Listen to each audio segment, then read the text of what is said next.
मराठीला सुगीचे दिवस आलेत का सूज आली हे एकदा तपासणं गरजेचं आहे. जेव्हा ती सूज उतरेल तेव्हा मराठी सिनेमा आत्ता तुम्ही तपासून बघा, व्यावसायिक दृष्ट्या मराठी चित्रपट सृष्टी ही इंडस्ट्री आहे का. आज सगळ्यात महत्वाचे राईट्स इंटरनेट राईट्स झालेले बरोबर. त्याच वेळेला मी हा मुद्दा मांडला होता की पुढचा स्क्रीन हा नाहीये तर पुढचा स्क्रीन हा आहे असं मी फोन काढून दाखवायचो. पुढचा हा स्क्रीन असणार आहे आणि सगळ्यात मोठा सगळ्यात पॉप्युलर स्क्रीन हा असणार आहे. पण माझं डोकं सारखं चालू असतं, सतत सिनेमा सोडून दुसरं काय सुचत नाही मला. मी कुठे पिकनिक जात नाही, कुठे बड्डेला जात नाही, लग्नाला मैत्रीला कुठे जात नाही, काय नाही. पण म्हणून मी लोकांची डिटॅच असंही होत नाही. ते सतत ती कॅरेक्टर्स आणि ते सतत एक चालू असतं. श्वासोत्तरी सिनेमा हे जे काय आहे ना तर ते त्या टर्मिनॉलॉजीवरतीच माझा आक्षेप होता. नमस्कार, मी दिलीप ठाकूर. इट्स मज्जा या लोकप्रिय डिजिटल चॅनलच्या हॅशटॅग ठाकूर विचारणार या आमच्या गप्पा टप्पांच्या कार्यक्रमामध्ये आज आम्ही गजेंद्र अहिरेच्या घरी आलेलो आहे. नमस्कार.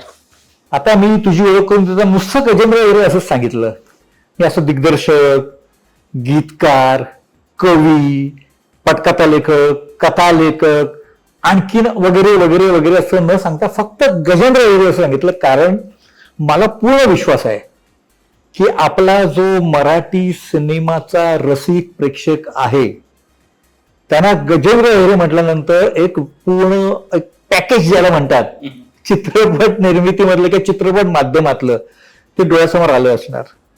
सगळ्यात पहिलं म्हणजे कसं माहिती ना, महाराष्ट्र राज्य शासनाचं ज्याला व्ही शांताराम विशेष योगदान पुरस्कार तुला प्राप्त झाला किंवा जाहीर झाला त्या मी तुला फोन केलेला आणि तू बोलता बोलता असं म्हणाला, अरे काहीतरी माझे 63 चित्रपट झाले. शॉक झालो, अरे 63 चित्रपट. कृष्णाकाठची मीरा 2002 म्हणजे आता म्हटलं तर 22 वर्ष, वर्षाला 3 पिक्चर पडतात होतात. म्हणजे नंतर तुला काही दिवसांनी मी मुलाखतीसाठी फोन केला, तू मला 64 चित्रपट झाले. आज सकाळी मुलाखतीसाठी आपण आता भेटतो तो म्हणतो मला 65 चित्रपट झाले. मला काय म्हणायचंय, पुरस्कार जाहीर झाला तेव्हा 63 चित्रपटांचं पोस्ट प्रोडक्शन कम्प्लीट माझं झालेलं होतं आणि माझा 64 आणि 65 सिनेमाचं थोडं काम बाकी होतं. ते थोडं काम आता पूर्ण झालं आणि आता माझे 65 सिनेमे 65 चित्रपट झाले. पण चित्रपट दिग्दर्शन इतकं सोपं आहे की तुला सोपं आहे? हा पर्स्पेक्टिव्ह बघायला पाहिजे की चित्रपट दिग्दर्शन सोपं आहे असं जर मी म्हणालो तर ते माझ्यापुरतं असेल, किंवा सोपं नाही आहे म्हणाल तरी माझ्यापुरतं असेल. ते एखाद्याला खूप सोपं वाटू शकतं, एखादं येऊ शकतं, एखादा परिश्रमाने ते अचीव करू शकतो, एखादा त्याच्यामध्ये अजून काहीतरी वेगळं शोधू शकतो. आत्ता मी एवढंच उत्तर देऊ शकेन की सहजता जी येते ती साधनेतून येते. सोपं आपण कशाला म्हणतो, जे सहज आपल्याकडनं निघू शकेल. ती जर का सहजता तुम्हाला उपलब्ध झाली असेल किंवा तुम्ही ती अचीव केली असेल तर तुम्ही ती साधनेतनं केलेली असते. आणि साधना, चल मी साधना करतो म्हणून होत नाही आणि आता 1-2 वर्ष मी साधना करतो अशी होत नाही. ती साधना त्या साधकाला ते करत करत करत करत करत एका पॉइंटला तुम्ही ती गोष्ट साध्य करण्याच्या परिस्थितीला आलेले असता. त्या साधनेतून एक सहज प्रवृत्ती तयार होते आणि एका कामामध्ये सहजता येते. आणि सहजता आल्यानंतर या प्रश्नाचं उत्तर काय येणार, तर सोपं हेच येणार, दुसरं काय येणार. पण मी असं पाहिलंय म्हणजे हिंदीच्या बाबतीत म्हणजे तुलना नाही करत आहे. आपण नासिर हुसैन यांचं जर उदाहरण घेतलं, यादू की बारात, हम किसी से कम नहीं, त्याच्या अगोदर प्यार का मौसम, क्या बहारों के सपने असे चित्रपट करणारे, त्यांची अशी पद्धत होती की एक सिनेमा आपण केला की ते थांबायची. तो सिनेमा पूर्णपणे आपल्या मनातून उतरून गेल्यानंतर ते दुसऱ्या सिनेमाच्या तयारीला लागायचे. पण तुझ्या बाबतीत तर ते वेगळंच घडतं. म्हणजे तू एक चित्रपट करत असताना दुसऱ्या सिनेमामध्ये शिरतोस की काय? नाही, जशी त्यांची पद्धत तशी माझी पण एक पद्धत असेलच की काम करण्याची. साधी गोष्ट आहे की एक विक्रम गोखले नेहमी म्हणायचे की स्विच ऑन स्विच ऑफ ऍक्टरने ठेवायला पाहिजे. आता ऍक्टरनेच का ठेवायला पाहिजे, तो कुठल्याही कलावंताच्या बाबतीमध्ये लागू पडणारी गोष्ट आहे. तुमचं चिंतन, मनन, मंथन ही एक संपूर्ण प्रोसेस आहे, ती कायमस्वरूपी प्रोसेस आहे. या चित्रपटासाठी आता मी चिंतन केलंय माझं, आता मी ह्या चित्रपटाचं चिंतन करतो असं होत नाही. चिंतन करत राहणे हा तुमच्या स्वभावाचा भाग असतो. त्यातून निघालेली वेगवेगळी प्रोडक्ट्स आहेत. आता मी या गोष्टीवर चिंतन करतो आणि आता मी त्या गोष्टीवर, असं नसतं. मला असं वाटतं की मी कायमस्वरूपी सततच कॅरेक्टर्सवर काम करत असतो, सतत गोष्टींवर काम करत असतो, सतत घटनांवरती, त्याच्या क्राफ्टिंगवरती हे चालू असतं. त्यात एक आकाराला येऊन एका गोष्टीवरती काम असं होतं ते. त्यामुळे हा सिनेमा आता मी स्वतःला याच्यात बुडवून घेतलेला आहे आणि हा पूर्ण झाला, आता माझ्या मनातून उतरला, आता मी पुढे, असं होऊ शकत नाही. कारण सिनेमा नाही उतरत. मी 20 वर्षापूर्वी केलेला सिनेमा अजून डोक्यातून नाही उतरला. मला अजूनही त्याच्यात काही गोष्टी सुचतात, अजून त्याच्यातल्या काही क्राफ्टिंगच्या जागा मला दिसतात, एडिटिंगच्या जागा दिसतात, मला अजून काही शूट करायचं. हा, कारण मला असं वाटतं की नाही तो क्लायमॅक्स तेव्हा तसा नव्हता व्हायला पाहिजे, हे मला 8 वर्षांनी कळतं. सो सिनेमा केला आणि बाजूला केला, ती काय पूर्णाची पोळी आहे का, लाटली बनवली आणि टाकून दिली. हा, तो माझा भाग आहे. जर मी चित्रकार असतो, तुम्ही परत ते चित्र खाली काढलं असतं, पुन्हा त्याच्यावरती काम केलं असतं. चित्रपट करा किंवा मी लेखक असतो तर पुढच्या आवृत्तीत काहीतरी त्याच्यात काम केलं असतं. चित्रपट हे माध्यम असं आहे की त्याच्यावरती पुन्हा नव्याने काम नाही करतायत. तरी सुद्धा मी हे केलेलं आहे. पोस्ट कार्डच्या वेळेला जेव्हा थिएटरमध्ये पिक्चर चालू होता तेव्हाही मला असं वाटलं की नाही, याच्यातला हा सीन बदलायला पाहिजे, यातला हा ऍक्टर बदलायला पाहिजे, ऍक्ट्रेस बदलायला पाहिजे, आणि मी ते केलं. मी पुन्हा जाऊन 2 दिवसात ते शूट करून मला हवं ते बदलून पुन्हा तो सिनेमा जो होता तो चालू सिनेमामध्ये मी हे केलेलं आहे. पण चालू सिनेमात करता येईल. सिनेमा संपून गेला, पुढे गेला, आता त्याच्यावर नाही करता येत. तर ही ना नेव्हर एंडिंग प्रोसेस आहे, ही चालूच राहणार आहे. आता फार फार तर काही कपडे बदलतात त्या सिनेमाचे. दुसऱ्या सिनेमामध्ये आपण त्या गोष्टी ज्या राहिल्या तर त्या कशा करता येतील, किंवा ती चूक परत व्हायला नको, किंवा अमुक चूक, लाख मोलाची चूक होती ती परत व्हायला पाहिजे, तो ह्युमन एरर त्यात यायला पाहिजे म्हणूनचा प्रयत्न. तर मला असं वाटतं की 65 सिनेमे म्हणजे एकच सिनेमा असेल कदाचित, हे होऊ शकतं ना. ती प्रोसेस एकच आहे ना शेवटी. त्यामुळे मी असं वेगवेगळे टिकमार्क नाही करत आहे. मी एक काम करतोय, एका आर्ट फॉर्म वरती मी काम करतोय, आणि त्या आर्ट फॉर्म वरती काम करत असतानाच्या ज्या काही प्रोसेस आहेत त्या प्रोसेसमधनं मी चाललोय आणि मला ते आवडतंय. त्यातून कदाचित माझी एक वेगळी मेथड तयार होईल. म्हणजे जसं नासिर हुसेन साहेबांचं तुम्ही उदाहरण दिलं तसंच उद्या कदाचित मला एक नवीन उदाहरण तयार करता येईल ना. आणि ही प्रोसेस असतेच, ही जगण्याची प्रोसेस आहे. जगताना आपण असं म्हणत नाही की मागच्या महिन्यात मी असा जगलो होतो आणि आता तो महिनाच नव्हता, या महिन्यात मी असा जगेन वगैरे. तो तुमचा एक गुणधर्म असतो, स्वभाव धर्म असतो, व्यक्तिधर्म असतो, एक व्यक्तिमत्व असतं, आणि ते व्यक्तिमत्व रिफ्लेक्ट होत असतं तुमच्या आर्ट फॉर्म मध्ये. आणि मला असं वाटतं हा त्याचाच भाग आहे असा सगळा. पण काय झालं माहितीये का, म्हणजे एक वेळ अशी होती की तू ज्या झपाट्याने काम करतो तुझी थट्टा व्हायची. म्हणजे थट्टा म्हणजे आता हे अनऑफिशियल काही नाही आहे, काही नाही, मलाही माहिती आहे. हा, तुला माहिती आहे. मग ते थट्टेकडे दुर्लक्ष करण्याची तू कधी त्याच्यावर मात केली की आता मला बाबा ही थट्टा करा, तुम्ही तुमची थट्टा करा, की अरे गजेंद्र 5 दिवसात चित्रपट करतो असंही म्हटलं जायचं. किंवा ना मी ऐकलं की मलाही काही नाही, अरे गजेंद्रकडे गेला ना निर्माता, गजेंद्र सांगतो मी 17 दिवसामध्ये 17 दिवस 40 मिनिटं 3 सेकंद, आणि बजेट त्याचं एवढं असेल. म्हणजे थट्टेमध्ये लोक सुटे पैसे पण म्हणायचे. त्या थट्टेला तू नेमकं कधी मागे टाकलं असं तुला वाटतं? पण ही थट्टा मी ऐकलेली आहे. फार फेमस गोष्ट आहे की एक खांब चढून जायचं होतं एका बेडकाला. तर सगळे बेडूक कधी खांब चढतो का? पण एक बेडूक चढून गेला कारण तो बहिरा होता. हा, तर ही फेमस गोष्ट आहे. त्याला ऐकूच आलं नाही कोण काय बोलतंय, त्यामुळे तो चढून गेला असं असेल. मी बहिरा नव्हतो, बरोबर आहे, पण मी तोंड बंद ठेवलं, कान बंद ठेवले, डोळे उघडे ठेवले. एक. आणि दुसरी गोष्ट, थट्टा कोणाची होते, व्यंगचित्र कोणाचं काढलं जातं, तर ज्याच्यात व्यक्तिमत्व असतं, ज्याचं व्यंगचित्र होऊ शकतं, जो प्रसिद्ध आहे, बरोबर. आता ही झाली उदाहरणाची बाजू, पण त्यातला गर्भित अर्थ सांगतो. तुमची जेव्हा थट्टा होते ना तेव्हा तो अतिशय पॉझिटिव्ह बाब आहे ती, तो अत्यंत सकारात्मक गोष्ट आहे. कारण तुम्ही असं काहीतरी करताय की जे थोडंसं जगावेगळं आहे किंवा जे अप्राप्य आहे, म्हणून तुमच्याकडे बघताना तुमची थट्टा होऊ शकते. तुम्ही जर तितके पोटेन्शियलचे नसाल तर तुमची थट्टा नाही होत, कोणाचीही थट्टा होत नाही. थट्टा होण्यासाठी एक व्हॅल्यू असावी लागते, ते मला समजत होतं. दुसरी गोष्ट, माझी कशाची थट्टा होत होती, मी काम करतोय याची, मी काम करत नाही याची झाली असती तर मला प्रॉब्लेम होता ना. नाही, तू काम कशा मी काम करतोय, हा बरोबर आहे ना, त्याची थट्टा होत होती. आणि दुसरी गोष्ट, नंतर पुढे जाऊन ते की असं झालं की सगळ्यांना तशा पद्धतीने काम करावं असं वाटलं आणि मी तशा पद्धतीने काम केलं म्हणून मी इथपर्यंत आलो आणि लोकांना माहीतही झालो. जेव्हा तू माझी थट्टेत त्याला काहीतरी सांगशील तेव्हा त्याला मी माहीत होणार आहे. So it helps me lot. ह्या गोष्टींनी मला खूप मदत झाली. आणि बरं थट्टा कोण करत होते? कुठे परग्रहावरचे किंवा दिल्लीचे लोक नव्हते करत, माझेच आसपासचे लोक करत होते. त्याच्यामध्ये प्रेम होतं, ते मला मानत होते किंवा त्यांना मी त्यांच्यातला वाटत होतो म्हणून त्यांनी थट्टा केली ना. जर का मी त्यांना व्हॅल्युएबलच नसतो वाटलो तर कशाला त्यांनी माझी थट्टा केली असती? So simple. हे मला तेव्हाही कळत होतं. म्हणजे जेव्हा मकरंदने माझ्यावर काम केलं तेव्हा त्यांनी सगळ्या चॅनलला निक्षून सांगितलं की कुठल्याही स्किटमध्ये गजेंद्र अहिरेंचं नाव असेल तर मी ते स्किट करणार नाही, असं मकरंदने सांगितलं. कारण त्यांनी माझ्यावर काम केलं, त्यांनी मला काम करताना बघितलं. आणि असं खूपदा झालं की ज्यांनी ज्यांनी माझ्याबरोबर काम केलं त्या त्यांना कळलं ही काम करण्याची पद्धत वेगळी आहे.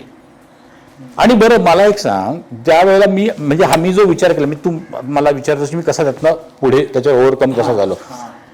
मी काय करत होतो, तुम्ही बजेट मांडत होतो. कुठल्याही व्यवसायात तर गरजेचंच आहे ना की हे बजेट असंच असलं पाहिजे, हा टाइम स्पॅन असाच असला पाहिजे. कारण आपण एका व्यवसायात आहोत, आपण काय इथे खेळायला नाही आलेलो. तर व्यवसायामध्ये कार्यकारण भाव आणि त्याचं संयोजनामध्ये त्याचं बजेट, त्याला त्या बजेटचं रिकव्हरी, त्याच्यासाठीचा टाइम, ते प्रोडक्टचा टाइम आणि रिकव्हरीचा टाइम, ह्या सगळ्या गोष्टी कॅल्क्युलेट झाल्याशिवाय तुम्ही व्यवसायामध्ये यशस्वी कसे व्हाल? तर तो जो काय भाग आहे तो फार महत्वाचा आहे इंडस्ट्री म्हणून. आणि मी सगळ्यांना सांगत आलो, त्यावेळेला करत आलो. आणि मग नंतर करत करत करत करत मला माझा रिझल्ट मिळालाय ना, लोकांनाही मिळालाय. निर्माता तुझा शोध कसा घेतात? तर तू निर्मात्यांना कसं पटवतो? मला काय कोणाला पटवायची गरज नाहीये, खऱ्या अर्थाने सांगतो. कारण कलाकृती, आज मी जो सिनेमा करतो विचार हा आपल्याला कसा मिळाला, तर आपल्याला या सिनेमामुळे मिळाला. ओके, कारण हा सिनेमा मी चांगला केलेला म्हणून मला हे काम मिळालं. मग तो कसा मिळाला, तर तो त्या सिनेमामुळे मिळालाय. मग तो कसा मिळाला, असं करत करत करत माझ्या पहिल्या सिनेमापर्यंत मी जातो. कलाकृती ही गर्भार असते. तुमच्या कलाकृतीच्या पोटातच तुमची दुसरी कलाकृती असते, असायला हवी. नाहीतर तुम्हाला ते तेवढं, बरं माझ्या एका कलाकृतीच्या पोटात दुसरी कलाकृती आहे तर तिचं पोषण करणं माझं कर्तव्य लागतं. आता ते बाळ तेवढं भारी होणार नाही, ते तसं जन्माला येणार नाही. त्यामुळे प्रत्येकच गोष्ट जी निघाली किंवा जो निर्मात्याला तो ते काम बघून आलाय. मला कुठे जावं लागलं नाही कधीही कोणाकडे. माझ्याकडे 8 निर्माते आहेत. म्हणजे एका वेळेला 8 सिनेमे, म्हणजे एका वेळेला नव्हे पण एका सिनेमाचे मी 8 सिनेमे केलेले आहेत. कोणाचे 8 केले, कोणाचे 6 केले, 3 केले. केसी बोकाडे सारख्या इतक्या मोठ्या प्रोड्युसरचे पण 3 सिनेमे केलेत आणि 4थ्याला पुढे चाललो सुद्धा होता मी. त्यामुळे हा मुद्दा, तुम्ही किती प्रामाणिक आहात, किती प्रामाणिकपणे काम करताय, तुमचं कामावर किती प्रेम आहे हे तर झालंच. आणि त्या माणसाचे पैसे तुम्ही त्याला परत मिळवून देताय की नाही, हा सगळ्यात महत्वाचा मुद्दा आहे. मग तुझ्या खिशात लॉस होतो तरी काही तू माझ्याकडे पुढचा पिक्चर घेऊन येणार नाही ना. जेव्हा इतके निर्माते येतात याचा अर्थ असा की त्यांच्या खिशात 4 पैसे, 4 नाही 1 रुपया तर गेला असेल, 1 पैसा गेला असेल, समाधान मिळालं असेल, प्रेस्टिज, प्राईड, काहीतरी त्याला त्याच्यातनं मिळालं असेल, तेव्हा तो माझ्याकडे परत येतोय. पण मला हे सगळं मोजायचं नाहीये. मला इतकंच दिसतं, जसं मगाशी फोनवर मी जे काम करतो त्या कामाचा रिझल्ट मिळतोय ना, दॅट्स ऑल. मग मला फरक पडत नाही बाकी कुठल्याही गोष्टींचा. मला ते काम करायचंय आणि मला त्याचा परिणाम हवाय, त्याचा रिझल्ट हवाय. या 2च गोष्टींकडे बघितलेलं आहे. मला बाकी काय जग बदलते त्याच्याशी काय घेणं आहे मला. पण तुझे चित्रपट, म्हणजे बरेचसे चित्रपट हे चित्रपट महोत्सवामध्ये किंवा राज्य किंवा राष्ट्रीय चित्रपट पुरस्कारापुरतेच राहतात. जनसामान्य प्रेक्षकांपर्यंत पोहोचत नाहीत. किंवा असं काय चित्र आहे साधारण? मला असं आधी वाटलं होतं की असं असेल, होतं की काय वगैरे. पण कुठल्याही दिग्दर्शकाचं तुम्ही मराठीतलं किंवा घेतलं तर त्याच्या नावावर जे 5-6 हिट आहेत ना, माझ्याही नावावर 7-8 हिट आहेत. मी केलेच इतके आहेत की त्यामुळे तुम्ही हिटचा रेशो काढला तरी माझे जास्तच आहेत सिनेमे. माझं सरीवर सरी हिट आहे, not only Mrs Raut hit आहे, शेवरी हिट आहे, खंडोबाच्या नावानं हिट आहे, पारद हिट आहे, मग माझा पिपाणी हिट आहे. असं नावं घ्यायला गेली तर 8-10 सुपरहिट फिल्म माझ्याही नावावर आहेत की. पण काय होतं की खूप पिक्चर्स असल्यामुळे जे पिक्चर हिट नाही झाले पण ते त्या महोत्सवांमध्ये गेले, त्या कॅटेगरीमध्ये गेले, म्हणून असं वाटत असेल. माझ्या बरोबरीने जे कंटेम्पररी डिरेक्टर त्यांच्या नावावर 4-5च हिट आहेत. एक दुसरी गोष्ट, तेव्हा असं वाटलं होतं मला की अरे आपले पिक्चर जनसामान्यांपर्यंत पोहोचत नाहीत की काय. माझं पोस्टकार्ड जे तुम्ही हे काढून बघा आता अमेझॉनवरती, अमेझॉन त्याला 7 वर्ष झाली. माध्यम काही असो, चित्रपट बनवला का लोकांनी बघावं म्हणून, लोक बघतायत ना. बघितलं अनुमती जेव्हा माझ्या टीव्हीवरती आला, झी टीव्हीने घेतला, तो पहिल्या दिवशी 6 वेळा लावला आणि त्या महिन्यात 20 वेळा लावला आणि अजूनही लागतोच आहे. म्हणजे लोकांनी बघितला, म्हणजे त्याला TRP रेटिंग आहे, म्हणजे त्याचं कमर्शियल आहे झालं. कमर्शियल गेनिंग कुठल्या प्रोड्युसरला मिळालं हे मला नाही माहिती. ते जो हुशार होता त्याला मिळालं, किंवा ज्याला त्यातला व्यवसाय मिळाला व्यवसाय कळला त्याला मिळालेला आहे. पण माझा सिनेमा बघितला नाही लोकांनी असं नाही झालेलं. आता पहिलंच वाक्य तू म्हणला की मी फक्त गजेंद्र अहिरे एवढंच नाव घेतलं, बाकी तो कोण काय, तरी मला खात्री आहे की रसिक प्रेक्षकांना तो माहिती. कसा माहिती असावा जर का पिक्चरच नाही पोहोचलाय तर? याचाच अर्थ तुझ्या वाक्यातच नाही का की पिक्चर पोहोचलेलं आहे, माझा पोस्टकार्ड पोहोचला, सुंबरान पोचला, असं करत करत केवढी लिस्ट निघेल. माझे अमेझॉनवरती 12 पिक्चर आहेत, ZEE5 वरती माझे 7-8 पिक्चर आहेत, माझे नेटफ्लिक्सला 4 वर्ष पिक्चर सायलेन्स ट्रेंडिंग मध्ये होता. कुठला सिनेमा असा नसतो, जसं सत्यजित रे म्हणतात की ज्याला त्याचा ऑडियन्स नसतो. आता ही गोष्ट वेगळी की जिथे मी सायलेन्स सारखा सिनेमा दाखवायचा आहे ज्या इंटेलेक्च्युअल पीपल्सकडे, तो जो जेव्हा नेटफ्लिक्सवरती आला तेव्हा तो ट्रेंडिंग मध्ये होता, पण तो जेव्हा दुसऱ्या माध्यमात जातो थिएटरला तर तो 1.5 तास पण नाही चालत. तर त्या गोष्टीचं ते प्लॅटफॉर्म असतं, ते व्यासपीठ असतं. बरोबर आहे. मला जर का नाचायचं आहे तर मी कॉन्फरन्स रूम मध्ये नाही नाचणार, मी स्टेजवर नाचीन. बरोबर आहे. आणि मला भाषणच करायचं आहे किंवा मला मुद्दा मांडायचा तर मी कॉन्फरन्स रूम, त्या गोष्टीचं ते व्यासपीठ असतं. तसंच त्या कथेचा तो ऑडियन्स असतो, आणि तो ऑडियन्स जिथे उपलब्ध आहे तिथं तो सिनेमा जाणं गरजेचं आहे. आज सायलेन्स 38 देशांमध्ये तो रिलीज झाला. बरोबर आहे. तर तिथल्या ऑडियन्ससाठी तो होता. बरं, कोणीच दावा करू शकत नाही या पृथ्वीवरती की मी हा सिनेमा बनवला आणि हा इतका चालणार आहे आणि इतके लोक त्याला बघणार आणि हे लोक तो बघणार आहे, हे आजपर्यंत नाही झालं. तर मग माझ्या बाबतीत कसं काय होईल? सो असा दावा मी करू शकत नाही की माझे सारे चित्रपट सगळ्या लोकांनी बघितलेत, आणि मी असाही दावा करू देणार नाही कुणाला की माझे सिनेमे लोकांनी पाहिले नाही. माझं आधीर्माने झालं, एक गाणं आतापर्यंत 70 कोटी लोकांनी बघितलेलं आहे, ऑफिशियल त्याची लिस्ट आहे आपल्याकडे, म्हणजे ते जे काय झालं ते वगैरे वगैरे. म्हणजे बघितलं ना, बघितल्याशिवाय एवढं येतं का? बरोबर आहे. बरं, दुसरी गोष्ट, फक्त महोत्सवांमध्ये वगैरे, पण तोही ऑडियन्सच आहे की बघितला ना त्यांनी, तो पण जनसामान्यांनी बघितला म्हणजेच चित्रपट भारी आणि ग्रेट झाला असं नाही ना. असेही चित्रपट असू शकतात की महोत्सवामधल्या शहाण्या लोकांनी, कदाचित चित्रपट रसिकांनी किंवा चित्रपटाच्या अभ्यासकांनी तो चित्रपट पाहिला. ही पण त्या चित्रपटाची व्हॅल्यूच आहे ना, ती बनवलंय ना. जनसामान्य म्हणजे काय, तुम्ही जनसामान्य म्हणून काय कॅटेगरीज करताय, त्याच्यावरती या सगळ्या प्रश्नाचं उत्तर असणार आहे. मागे आपण एका विषयावर आपला म्हटलं तर वाद, म्हटलं तर चर्चा झालेली, की माझं असं म्हणणं आहे की आता मी ज्या परिस्थितीमध्ये, म्हणजे गिरगावमध्ये ज्याला सिंगल स्क्रीन थिएटरमध्ये चित्रपट बघून वाढलो, मला हाऊसफुल गर्दीमध्ये चित्रपट पाहायला खूप आवडतं, आजही आवडतं. म्हणजे मी आज समजा मल्टिप्लेक्समध्ये गेलो आणि ते बरंचसं रिकामे असलं की मी सिनेमाशी इतका अटॅच होत नाही जितका मला ते हाऊसफुल गर्दी. कारण आम्ही राजेश खन्ना, अमिताभ बच्चन, टाळ्या शिट्या, राजकुमारचे डायलॉग, काय जे काय असेल ते. तुझं असं म्हणणं होतं की आता हे जे माध्यम आहे किंवा हा व्यवसाय आहे, हा असा हाऊसफुल गर्दीपेक्षा 1 to 1, म्हणजे मी एकटा सिनेमा बघेन अशा लेवलला येईल असं 5 वर्षापूर्वी आपल्या चर्चेमध्ये होतं. तू आता हे कसं समजून सांगशील आत्ता, म्हणजे हे 5 वर्षावरचा का अनुभव? नाही, त्याच्याही आधी म्हणजे जवळजवळ मला आठवते 12-13 वर्षापूर्वी मी निक्षून सांगत लोकांना की इंटरनेटचे राईट्स विकू नका. तेव्हा मला हसले होते लोक. इंटरनेटमध्ये काय मिळतं, सॅटेलाइटला तर एवढे हे देत आहेत, सीडीला एवढे देत आहेत, इंटरनेट दे दो उसमें क्या है, कुठलं आलं इंटरनेट. सगळ्यात महत्वाचे राईट्स इंटरनेट राईट्स झालेले. बरोबर. त्याच वेळेला मी हा मुद्दा मांडला होता की पुढचा स्क्रीन हा नाहीये तर पुढचा स्क्रीन हा आहे, असं मी फोन काढून दाखवायचो. पुढचा हा स्क्रीन असणार आहे आणि सगळ्यात मोठा, सगळ्यात पॉप्युलर स्क्रीन हा असणार आहे. तेव्हा सुद्धा तूच भांडला होतास माझ्याशी. तर परिसमाज लोक भांडले होते सगळं की असं कसं होईल वगैरे. सिनेमा ही पडद्यावर बघायची कला आहे, डेफिनेटली ती मोठी कला आहे, ती पडद्यावरच बघायला हवी. पण काय हवं हे बाजूला ठेवूया, काय होणार आहे याच्यावर आपण बोललं पाहिजे. बरोबर आहे. आज आत्ता ह्या मे महिन्यात 2 महिन्यात बघितलं तर कुठला हिंदी सिनेमा दिसतो तुम्हाला थिएटरवरती? काय झाली परिस्थिती? बरोबर आहे. आपली सिंगल स्क्रीन, तू जे टाळ्या शिट्ट्या म्हणतोयस त्याचं काय झालं? कुठे टाळ्या, कुठे शिट्ट्या, कुठे सिंगल स्क्रीन? लोक यायची, सायकल लावायची, 35 रुपयाचं, 30 रुपयाचं, 15 रुपयाचं, 16 रुपयाचं तिकीट काढायचे, आज जायचे, बघायचे. त्याचं काय झालं?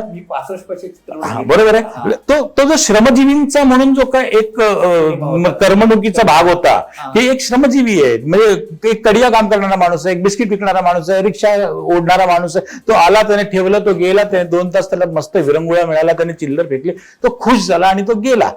त्याच्या खिशातनं फार काही गेलं नाही, पण त्याला खूप आनंद मिळून गेला. बरोबर आहे, हे होत होतं. ते आज होतंय का? तर ते नाही होत आहे, कारण तसा कस्टमाइज सिनेमा होत नाहीये एक. आणि ते गेल्यामुळे एक खूप मोठा व्यवसाय गेला. आता काय झालं, पण व्यवसाय संपला का? तर नाही संपला. त्याचं जे अवस्थांतरण झालं, मल्टिप्लेक्स आल्यामुळे तुम्ही लावली सायकल आणि गेल्यात असं नाही, तुम्हाला असं उभं राहतं, म्हणजे तुम्हाला असं असं चेक करणार, त्या रेड कार्पेटवरून तुम्ही आत जाणार, तिथेच तो कष्टकरी माणूस मागे आला. आत गेल्यावर तुम्हाला ते पॉपकॉर्न, तिथलं ते वातावरण, हा बरोबर, त्याच्या सायकोलॉजीलाच झेपलं नाहीये ना ते वातावरण एक. त्याच्यामुळे तुमचा ऑडियन्सच बदलला. तुमचा पुन्हा एक एलिट क्लासवाला ऑडियन्स आला तिथे, की जो तो 1000-1200 रुपये खर्च करू शकतोय. मग त्याचा जे काय IQ आहे, त्याचं जे शिक्षण आहे, त्याची जी अभिरुचीची संकल्पना आहे, त्याला जे काय एंटरटेनमेंट हवी आहे, मनोरंजन हवं आहे, त्याच्यातला सकस सो कॉल्ड जे काय हवंय वगैरे, मग तसे सिनेमे कस्टमाइज व्हायला लागले ना. बरोबर, तो एक मधला अवस्थांतराचा भाग होता. त्याच्यानंतर जेव्हा इंटरनेट सिनेमा आला, तेव्हा तो डायरेक्ट मोबाईलवर आलाय, तो तुमच्या कम्प्युटरवर. आता थिएटरमध्ये जाऊन 500 लोकांनी पिक्चर बघायचा, तर 500 लोकांच्या मेंदूचा लसावी मसावी काढावा आणि त्याच्यातून तो कस्टमाइज करावा अशी गरज नाही राहिलेली. आता वैयक्तिक पर्सनलाइज झाला सिनेमा, कारण एकटा म्हणजे जसं आपण कादंबरी वाचतो अशी एकट्याने तादात्म्य पावलोय आपण त्याला, आणि त्यात आपण शिरलोय. मला बाकीच्या गोष्टींशी काही घेणं देणं नाही, मी हेडफोन लावलेले. तर जी अनुभूती हवी आहे तशी अनुभूती असलेला सिनेमा आता बनू लागला, जो तेव्हा बनू शकत नव्हता, कारण तेव्हा इतक्या लोकांचा लसावी काढलेला होता. आता जेव्हा एकटा माणूस पर्सनलाइज बघतोय, त्याचं स्वतःचं स्क्रीन तयार झालंय, तेव्हा तशा पद्धतीची अभिरुची, तशा पद्धतीच्या संकल्पना, सेन्सिटिव्हिटीज ज्याला आपण म्हणू, त्या संवेदना असलेला सिनेमा आता तयार होऊ लागलाय. आणि तो होणार होता, म्हणजे आपण त्या बाजून चाललेलो.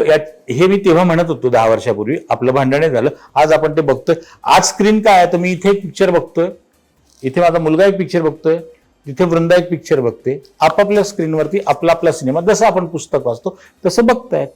आणि हे जगभर झालं. हे स्थित्यंतर आहे. स्थित्यंतर आहे आणि हे स्थिरावेल. याच्याही पुढे सिनेमा जाईल. आता तुम्हाला बघायला काही माध्यमाचीच गरज नाही उरणार आहे. तुम्ही एक चष्मा घातला की तुमचा पिक्चर चालू, हे होणार आहे पुढचं. परत आपण तुझ्या दिग्दर्शनाकडे येऊया.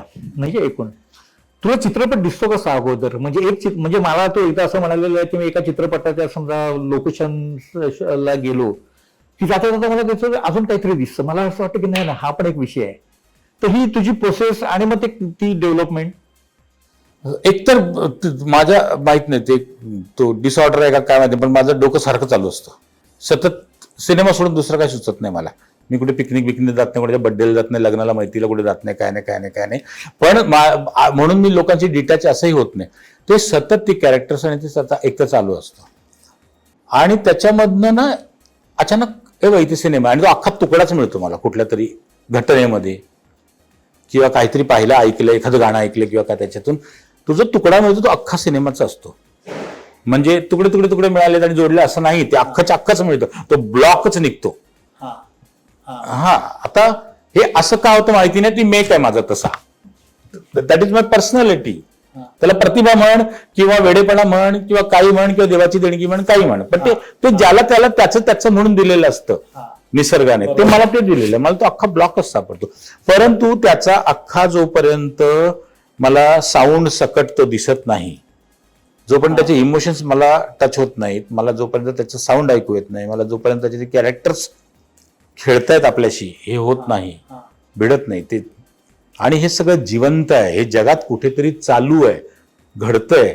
हे जगात ही माणसं आहेत, हे असं आहे, या घटना घडतायत, याचा एक अख्खा फील, एक असा गोळीबंद अनुभव जेव्हा मला स्वतंत्रपणे येतो, तेव्हा मी त्या सिनेमाला हात घालतो. तोवर नाही. असे कच्च्या विटा ज्याला म्हणतो, अनेक सोडून दिलेले आहेत मी. तेच पुढे येणार होतं. हा, मग हा सोडून दिले. चित्रपटांची वेगळी स्टोरी असेल.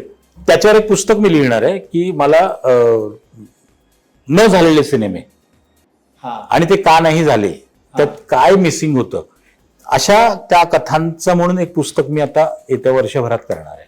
असे किती असतील? खूप असतील. जेवढे केले तेवढेच असतील. कारण एखादा सिनेमा होण्यासाठी एफर्ट्स जे लागतात, वेळ जो लागतो, त्याच्यापेक्षा खूप कमी वेळ सिनेमा न करण्यासाठी लागतो, सिनेमा सोडून देण्यासाठी लागतो. त्यामुळे त्याची संख्या खूप आहे.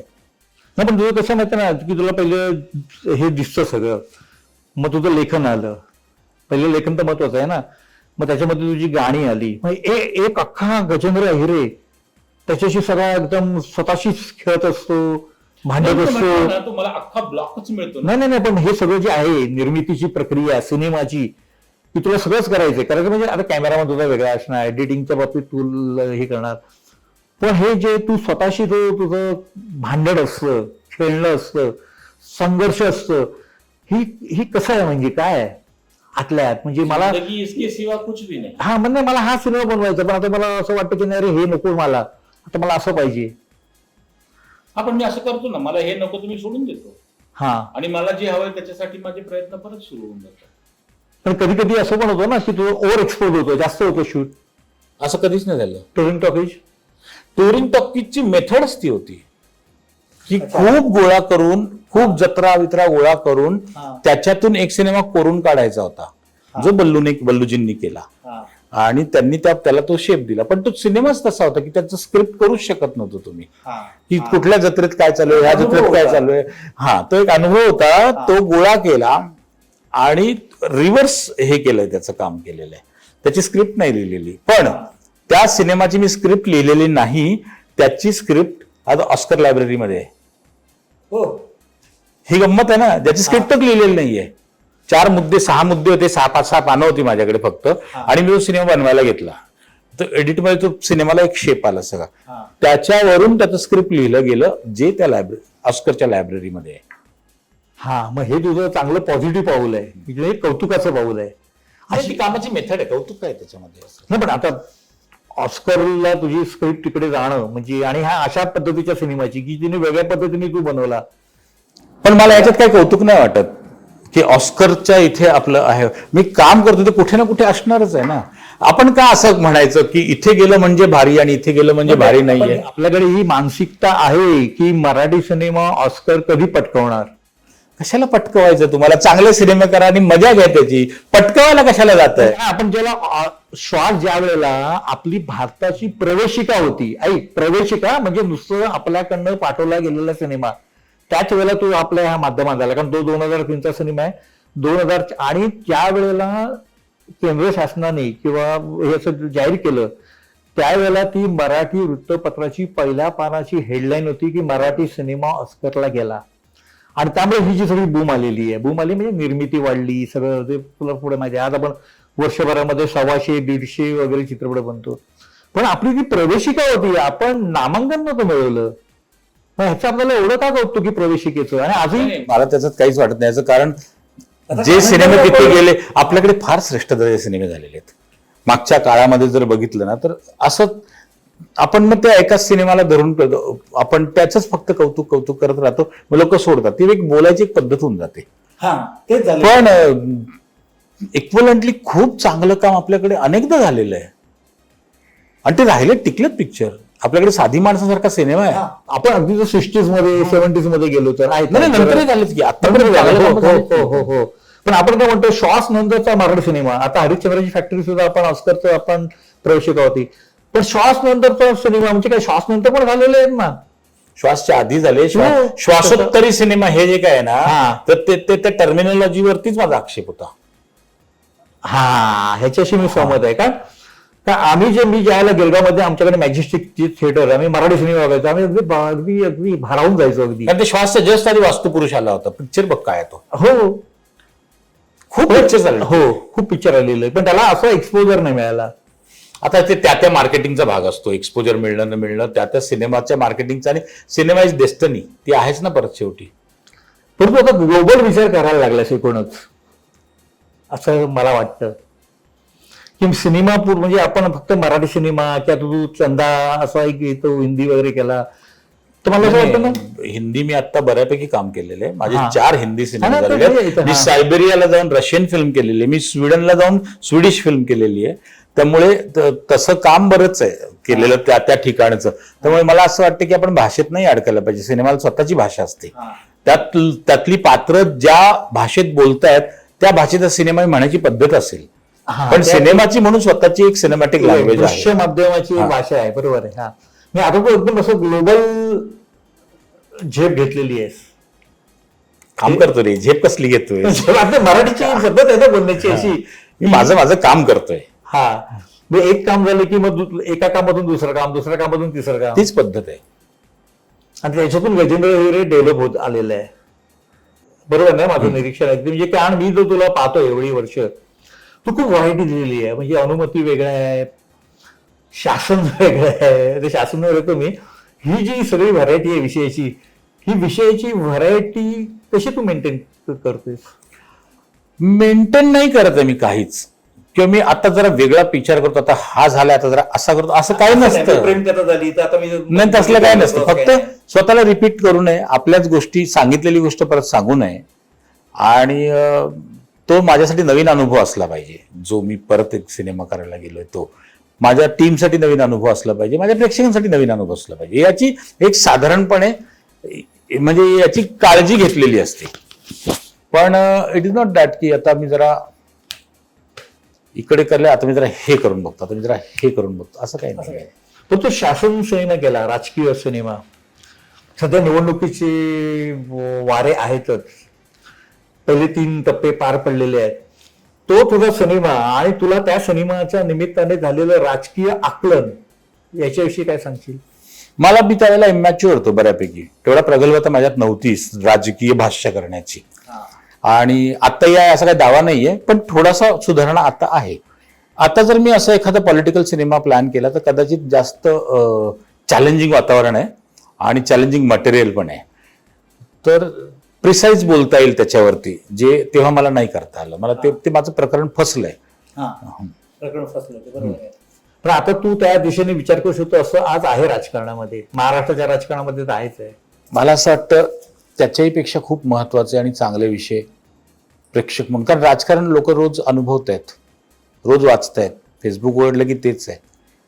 त्याला सिनेमात पकडण्यापेक्षा त्याच्याही पेक्षा वेगळं काहीतरी आपल्या रोजच्या जगण्यातल्या काही गोष्टी आहेत, काही मुद्दे आहेत, काही घटना आहेत, त्याच्यावर करूया ना सिनेमा. तो करतोच आहे मी. नाही, पण असं म्हणा ना, तू आता एवढी व्हरायटी दिलेली आहेस, जी आता म्हणजे नावं घ्यायची तर खूप आहे. पण असं आपण नेहमी म्हटलं जातं की जब्बार पटेलांच्या सिंहासनानंतर त्या उंचीचा राजकीय पट झाला नाही. असं नाही, केलंय लोकांनी काम. मग लोकांनी खूप खूप आले राजकीय चित्रपट, नावं घ्यायची झाली तर. पण का तुझ्याकडनं आम्ही अपेक्षा ठेवू नये? माझ्याकडे पण जर का अरुण साधून सारखा त्या ताकदीने लिहिणारा एखादा लेखक किंवा तशी एखादी कादंबरी हाताळायला लागली तर मी पण करीन प्रयत्न. अच्छा, पण मला मटेरियल तसं जर का तेवढी जी प्रगल्भता आणि जी विद्वत्ता डॉक्टर जब्बार पटेलांची आहे तिथपर्यंत पोहोचायला मला वेळ लागेल. कारण पॉलिटिकल विषय जो आहे त्याचं जे म्हणणं आहे किंवा त्याचं जे सांगणं आहे ना, त्या सांगण्याकडे ही जी माणसं होती, अरुण साधू काय, डॉक्टर पटेल सर काय, किंवा ही फार प्रगल्भ माणसं होती, आहेत म्हणजे ही फार मॅच्युअर्ड लोक होती. त्यांनी तशा पद्धतीने ते बघितलं. त्याच्याही पेक्षा एक महत्वाचा मुद्दा, ते सिनेमे बघणारा जो ऑडियन्स आणि प्रेक्षक होता त्यांच्याकडे इतर माध्यम, एक न्यूजपेपर सोडला तर नव्हतं ते बघायला किंवा ते समजून घ्यायला, जाणून घ्यायला. आज फेसबुक उघडलं तर प्रत्येक जण तज्ज्ञ आहे. सो इतक्या तज्ज्ञांना समजावून सांगण्याची कुवत, वकूब असणारा दिग्दर्शक मी नाहीये. हा तुझा प्रामाणिकपणे आहे. हा, म्हणजे हे मी तुला अशा अर्थाने म्हणालो की बऱ्याचदा असा विषय निघतो की मराठीमध्ये पुन्हा सिंहासन का नाही बनत. कशाला बनायला पाहिजे? झालं ना, बनला ना एकदा. पण आता त्याला झाली ना, आपण आता किती पण ज्या वेळेला कुठल्याही अशी पोकळी निर्माण होते किंवा अशी अर्ज निर्माण होते की का नाही होत आहे, तेव्हा ते होतं. कोणीतरी उठून उभं राहतं, कोणीतरी ते करायला लागतं. ती अर्ज निर्माण होणं गरजेचं आहे. जे मला तुझ्या बोलण्यातनं आता जाणवतंय की जेव्हा अशी अर्ज निर्माण होईल की पुन्हा एकदा सिंहासन ते व्हायला पाहिजे, तेव्हा तो होईल. तेव्हा तो होईल. कोणीतरी उभं राहील, कोणीतरी नवीन मुलगा येईल, तडफेने उभा राहील, करेल. होतं ना, जेव्हा जेव्हा पोकळी निर्माण झाली, स्वराज्य पण तसंच निर्माण झालं ना. तर जेव्हा जेव्हा ती गरज तुमच्या समाजाला जाणवू लागते की हे इथे व्हायला पाहिजे, तेव्हा तेव्हा जगात ते झालेलं आहे. तसं होईल परत. अच्छा, तू माध्यमातला फरक सांगितला. म्हणजे मी जसं तुला म्हणालो की आम्ही हाऊसफुल गर्दी, म्हणजे मला आठवतं मिनर्वाची आसन क्षमता 1499 होती आणि आम्ही शोले त्याच्यामध्ये जो काय थरार अनुभवायचो. आणि आता तू म्हणतो की 1 to 1 म्हणजे मी आणि माझा सिनेमा अशा पद्धतीने आपण बघणार असं. पण तुला एवढ्या कालावधीमध्ये इंडस्ट्रीमध्ये काय फरक दिसतोय तुला? म्हणजे आता आपण नेहमी म्हणतो मराठीला सुगीचे दिवस आले, सुगीचे दिवस आले, एवढे चित्रपट बनतायत, तेवढे चित्रपट बनतायत. मराठीला सुगीचे दिवस आलेत का सूज आली हे एकदा तपासणं गरजेचं आहे. जेव्हा ती सूज उतरेल तेव्हा मराठी सिनेमा, आत्ता तुम्ही तपासून बघा, व्यावसायिक दृष्ट्या मराठी चित्रपट सृष्टी ही इंडस्ट्री आहे का? ती व्यावसायिक इंडस्ट्री आहे का? तिथे नक्की काय चाललेलं आहे, त्याचं भविष्य काय आहे, काय नाही. भविष्य चांगलंच असतं कधी, कारण नवीन लोक येतात आणि ते भविष्य बदलून टाकतात, याच्यावर माझा विश्वास आहे. परंतु आत्ता परिस्थिती काय हे बघायला पाहिजे. OTT प्लॅटफॉर्म्स मराठी पिक्चर्स घेतात का? दुसरी गोष्ट सॅटेलाइट जात आहेत का? तिसरी गोष्ट त्याचे बजेट्स काय आहेत? लोक थिएटरला येऊन ते पिक्चर्स बघतायत का? थिएटरमधून त्याचा शेअर जो जायला पाहिजे प्रोड्युसरला किंवा जो जमायला पाहिजे तो जमतोय का? ह्या सगळ्या जर का गोष्टी आपण विचारात घेतल्या तर त्याचं जे काय उत्तर निघतं त्या उत्तरामध्ये आज इंडस्ट्री सुजली आहे का सुगीच्या दिवसात आहे याचं उत्तर मिळेल तुम्हाला. पण प्रत्येक आठवड्यात 3-3 नवीन चित्रपटाच्या घोषणा तर होत आहेत. होऊ द्या, ते तर होतच आल्या. आणि रिलीज होत आहेत, बरोबर आहे. नवीन चित्रपट, घोषणा 4 चित्रपट. मला तू पटकन आत्ता rapid fire types independent producer, स्वतंत्र इंडिपेंडेंट प्रोड्युसर 5 नावं घेऊन दाखव. तू तर पत्रकार आहेस ना, जर्नलिस्ट ना, 5 नावं घेऊन दाखव ते इंडिपेंडेंट प्रोड्युसर आहेत मराठीमध्ये. नाही म्हणजे इंडस्ट्रीत नाहीये ना. 5 पटकथाकारांची नावं घेऊन दाखव. मी तर सामान्य माणसाला नाही, जर्नलिस्टला विचारतोय. ही परिस्थिती आहे. आपल्याकडे ऑफिशियली पटकथाकार नाहीत, ते दिग्दर्शक त्यांचे सिनेमे लिहितात. जे पटकथाकार आहेत त्यांना किती पैसे मिळत आहेत त्यांना विचारण्यासारखी गोष्ट आहे नक्की, त्याच्यावर बरोबर आहे. दुसरी गोष्ट, आपल्याकडे किती संगीतकार आहेत, आपल्याकडे किती एडिटर पटपट नावं घेता येतील अशी टेक्निशियन, त्यांना का नाही आहेत? त्यांना मान आहे का? त्यांना किंमत आहे का? त्यांना व्यावसायिक मूल्य दिलं जातंय का? जर का तुमच्याकडे निर्माताच नाहीये तुमच्या इंडस्ट्रीला, जे फायनान्सर येतात, जे घोषणा करतो म्हणतोस ते येतात, त्याला तुम्ही निर्मात्याच्या खुर्चीवरती बसवता. त्याला निर्मितीतलं काहीच माहिती नसतं. मग ती जबाबदारी कोणावर येते? ती दिग्दर्शकावर येते. आणि दिग्दर्शकाला पिक्चर करायचा असतो, त्यामुळे तो ती जबाबदारी घेतो. तो एक कोणीतरी इपी हाताशी धरतो. मग ते सगळे हिशोब बिशोब ते होतात. हातात पैसे आल्यामुळे काही चोऱ्यामाऱ्या होऊ लागतात. त्या प्रोड्युसरला कळत नाही. तो ऍक्टर्स बरोबर फोटो काढतो, तो घरी दाखवतो, मग कौतुक होतं. असं करत करत करत तो सिनेमा एकदा तयार होतो. तो सिनेमा झाल्यानंतर त्या सिनेमाचं काय करायचं? तर दिग्दर्शक त्याच्या पुढच्या सिनेमाला गेलेला आहे, त्याचा ईपी अजून 4 ठिकाणी गेलेले आहे, देणी बाकी आहेत वगैरे वगैरे. या सिनेमाच्या प्रोड्युसरच्या हातात त्यांनी हार्ड ड्राईव्ह दिलेली आहे. आता त्यांनी काय करायचं त्याचं? त्याला काय माहिती आहे? त्याला जर का निर्मितीच माहिती नाही, त्याला व्यवसाय कुठून माहिती असणार? त्याला डिस्ट्रीब्युटर, एक्झिबिटर, त्याचं पुढचं काय माहिती असणार आहे? त्याच्यामुळे मराठीमध्ये दरवर्षी कोट्यवधी रुपये आले. अनेक हौशी प्रोड्युसर म्हणतो त्याला, ते फंडर्स आले, व्यावसायिक आले, परंतु ते निर्माते नव्हते. ते सिनेमाचे निर्माते नव्हते. त्यांचं नाव दिलं होतं निर्माते म्हणून. जेव्हा त्यांचं सिनेमाला निर्माता म्हणून नाव दिलं जातं, निर्माता म्हणून, संयोजक म्हणून त्यांची जबाबदारी त्यांना माहिती आहे का? त्यांना ते येतं का? म्हणून नुकसान झालं. म्हणून आपल्याकडे इंडिपेंडेंट प्रोड्युसर्स नाही आहेत. जर का इंडिपेंडेंट प्रोड्युसर्स असते तर ती इंडस्ट्री झाली असती. दरवेळेला कशाला नवीन माणसं, दरवेळेला नवीन घोषणा. एक पिक्चर जसं तू नासिर हुसेन म्हणला होता हिंदीमध्ये नाव घेत, त्यांच्यासारखं 1 झाला, 2 झाले, 3 झाले, 4 झाले असे सिनेमे करणारे कोण निर्माते आपल्याकडे आहेत? नाहीच आहे ना, रिपीट निर्माता नाहीच आहे. मग ती इंडस्ट्री आहे का? जर तुमच्याकडे निर्माताच नाही तर तुमची इंडस्ट्री आहे का? तरी आपल्याकडे फिल्म बनतायत, फिल्म बनतायत, उत्तम दर्जाच्या फिल्म बनतायत. त्या फिल्मचं काय होतंय? आणि त्या फिल्म बनवणारे पण बनतायत. ते सुद्धा तेवढंच कराय. ठीक आहे, आता आपण रॅपिड फायर घेऊया. Okay, rapid fire. तुझं एक काहीतरी चॉईस, नाशिक, पुणे की मुंबई? मुंबई. मुंबई जे काय मुंबईच आहे. ही स्वस्त बसू देत नाही कोणत्या क्षणी. असं काही नाही, स्वस्त न बसणार तुमचा स्वतःचा भाग असतो ना. तर मुंबई पण लोळत पडलेले खूप बघितले. नाही, पण आपण आपल्या फील्डसाठी विचार करूया ना, की आपण क्रिएटिव्हिटी. व्हिडिओ कॅसेट की OTT? थिएटर. सिनेमा, पडदा. अच्छा, ह्या बाबतीत तू पडद्याला पसंत नाही. कवी की गीतकार? कवी. हा, मग पारंपरिक खाद्य की नवे नवे प्रयोग करणं? नाही, पारंपरिक खाद्य. पारंपरिक हो, खाद्य. बाजरीची भाकर आणि कांदा. सुमरान की पारद? सुंबरान. टीमवर्क की एकजिन्सी? एकमताने सगळ्यांनी काम करायला पाहिजे, पण ते एकमत त्या दिग्दर्शकाचं असलं पाहिजे. हा, तो आपला कर्णधार आहे, कप्तान आहे. सगळ्या बरोबर आहे. एकमताने सगळं त्याच्या करूया, पण माइंडमध्ये ते सगळं एकमत त्याचं असलं पाहिजे. हा. खायला आवडतं की बनवायला? खायला. नाही, कारण काय माहिती, तू मागे पण असे किस्से सांगितलेले आहेस की कुठे गेला, कोणीतरी काहीतरी बनवत होतं आणि पण तू ते बघितलं आणि खुश झाला, तो म्हणाला की हो अरे, हो हो. है ना? खायला आवडतं मला तसं. पण ते त्या पद्धतीचं खायला पारंपरिक. म्हणजे असं की अरे, हे काहीतरी वेगळं पण आहे, टेस्ट केली पाहिजे, वेगवेगळ्या गोष्टींची टेस्ट करायला हो, हो. पाहिजे. भटकंती की भेटीगाठी? भटकंती. तू भटकंतीतून सगळं जग बघतोय, त्याच्यात तुला पण चित्रपट भटकंती पण भेटीगाठींसाठीच असते ना. भेटीसाठी झाली. नाही, पण तुझं पाहणं खूप आहे चांगल्या अर्थाने. म्हणजे मी तुला म्हणतोच नेहमी की तू नुसतं साहित्याचं वाचन करतो किंवा सिनेमा वाचतो असं नाही आहे. तू माणसं पण वाचतो, परिस्थिती पण वाचतो, आणि ह्या वाचनातून एक घडलेला आणि अजून त्याची पुढे घोडदौड सुरू आहे असा गजेंद्र अहिरे. आज तू हॅशटॅग ठाकूर विचारणार या आमच्या लोकप्रिय गप्पा टप्पांच्या कार्यक्रमासाठी आवर्जून वेळ दिला आणि तुझ्या घरी येऊन आम्ही तुझ्याशी या अशा गप्पा केल्या, त्याबद्दल खूप खूप धन्यवाद. Thank you so much. मराठी चित्रपटसृष्टीतील लेटेस्ट अपडेट्स आणि गॉसिपसाठी आमच्या चॅनेलला सबस्क्राईब करा आणि बेल ऐकन दाबायला विसरू नका.